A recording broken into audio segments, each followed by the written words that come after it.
ক্যামেরার সামনে আসি একটা সুন্দর মনের মানুষ পাওয়ার জন্য। সে যদি বুকে আঁকড়ে ধরে সারা জীবনের জন্য আমি তাকে ধরে আঁকড়ে ধরে থাকবো, সারা জীবন বুকে নিয়ে থাকবো। সুখের কথা তো যখন স্বামী ছিল তখন তো সুখ ছিল জীবনে, যখন স্বামী ছিল না তখন তো সুখ আর জীবনে। একক জীবনে কোনো সুখ শান্তি বলতেই জিনিস নেই, কষ্ট করেই থাকতে হয়। আপনজন না থাকলে যা হয় আর কি, সেই মানুষটা না থাকলে মানে চলানো যায় না। সারা জীবন ঘর সংসার করতে চাই। আসসালামু আলাইকুম। কেমন আছেন?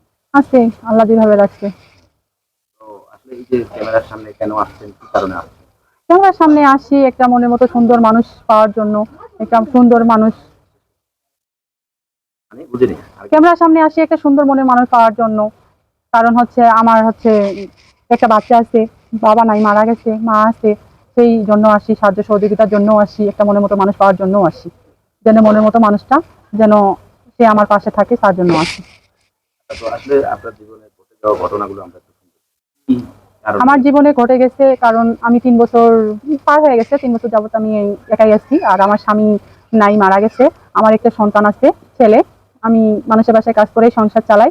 আমি কিন্তু খুব কষ্টেই সংসার চালাই, কারণ আমার বাবা নাই, মারা গেছে। আমার মা আছে বৃদ্ধ, কোনো কাজ কাম করতে পারে না। আর আমি মানুষের বাসায় কাজ করে যেইটুক পাই সেই তাই দিয়ে সংসার চালাই।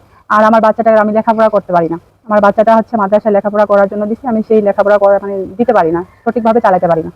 এমন এই কারণে আসি যে এমন কোনো মানুষ যদি আমার পাশে থাকে, সেই আমার বাচ্চাটা যদি দায় দায়িত্ব নেয়, বাবার একটা স্বীকৃতি দেয়, তাকে ভালোবাসে, যদি বুকে আঁকড়ে ধরে, আমি তার সাথে মানে কৃতজ্ঞতা থাকবো যে হচ্ছে সে আমার বাচ্চাটাকে সম্পূর্ণ দায় দায়িত্ব নিবে।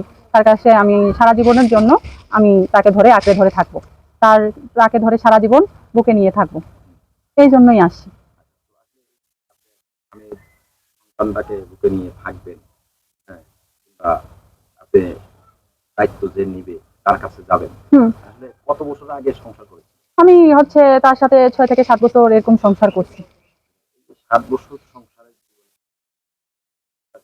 সুখের কথা তো যখন স্বামী ছিল তখন তো সুখ ছিল জীবনে, যখন স্বামী ছিল না তখন তো সুখ আর জীবনে থাকবে না। কারণ একক জীবনে কোনো সুখ শান্তি বলতেই জিনিস নেই। আর যখন স্বামী ছিল তখন তো মনে করেন 3 বার জায়গায় 2 বার খাইও তার সাথে রাত প্রবাস করছি, থাকছি, সুখে দুঃখে আলাপ আলোচনা করছি, গল্প করছি।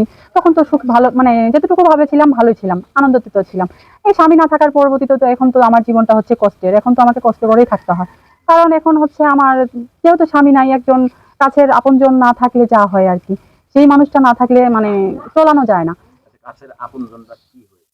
তারপর কাছের আপনজন তো নাই, আমার কাছের আপনজন তো সে মারা গেছে। মারা গেছে? হ্যাঁ, তো আসলে কিভাবে মারা গেছে? কত সে বছর গাড়ি আপনি সে গাড়ি একাকিত্ব চালাচ্ছিল। জীবন আছে সেটা একটু বলেন। সে গাড়ি চালাচ্ছিল, কারণ গাড়ি চালাতে চালাতেই সে মানে অ্যাক্সিডেন্টে মারা গেছে।